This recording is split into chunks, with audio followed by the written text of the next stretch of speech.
Welcome friends. Paschimbanga সরকারের অর্থ দপ্তর রাজ্যের non government institution provident fund বা এনজিআইপিএফ মডিউলের কার্যকারিতা বাড়াতে এক গুরুত্বপূর্ণ পদক্ষেপ গ্রহণ করেছে।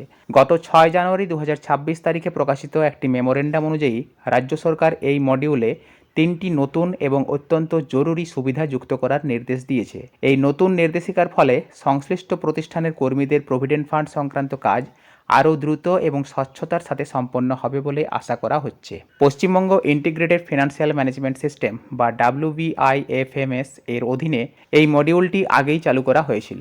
ধাপে ধাপে এর বিভিন্ন সুবিধা যেমন কর্মীদের ব্যালেন্স ক্যাপচার, সুদের হিসাব এবং পিএফ লোন বা সেটেলমেন্টের কাজ শুরু হয়েছে। এবার এই ব্যবস্থাকে আরও শক্তিশালী করতে নতুন 3টি ফিচার নিয়ে আসা হলো। প্রথম ফিচারটি হলো পিএফ সাবস্ক্রিপশন পরিবর্তনের সুবিধা। এখন থেকে কর্মীরা তাদের প্রভিডেন্ট ফান্ডের মাসিক সাবস্ক্রিপশন অনলাইনেই আবেদন করতে পারবেন। এই প্রক্রিয়াটিকে সহজ করার জন্য ই সার্ভিসেস ফর এমপ্লয়িজ পোর্টালে চেঞ্জ পিএফ সাবস্ক্রিপশন নামক একটি অপশন চালু করা হয়েছে। কর্মীরা তাদের নিজস্ব লগইন আইডি ব্যবহার করে সাবস্ক্রিপশন বাড়ানো বা কমানোর আবেদন করতে পারবেন। তবে এই পরিবর্তন অবশ্যই সংশ্লিষ্ট পিএফ রুলস মেনে করতে হবে।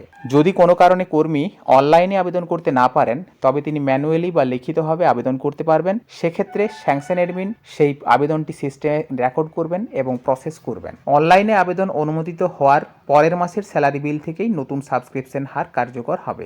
2 নম্বর ফিচারটি হলো বদলির ক্ষেত্রে পিএফ ব্যালেন্স ট্রান্সফার। চাকরি সূত্রে কোনো কর্মীর বদলি হলে তার প্রভিডেন্ট ফান্ডের জমানো টাকা বা ব্যালেন্স ট্রান্সফার করার প্রক্রিয়াটিও এখন থেকে অনলাইনেই হবে।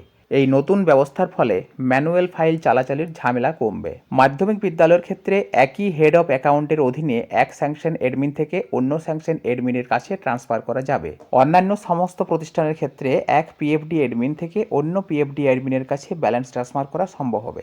এই ট্রান্সফার প্রক্রিয়াটি যাতে দেরি না হয় তা নিশ্চিত করার দায়িত্ব সংশ্লিষ্ট পিএফডি অ্যাডমিনের। পুরো প্রক্রিয়ার অডিট ট্রেল সিস্টেমে সংরক্ষিত থাকবে এবং তা স্বচ্ছতা বজায় রাখতে সাহায্য করবে। 3 নম্বর ফিচারটি হলো নমিনেশন ও আইনি উত্তরাধিকারীর তথ্য আপডেট। প্রভিডেন্ট ফান্ডের ক্ষেত্রে নমিনেশন বা উত্তরাধিকারীর নাম নথিভুক্ত করা অত্যন্ত গুরুত্বপূর্ণ।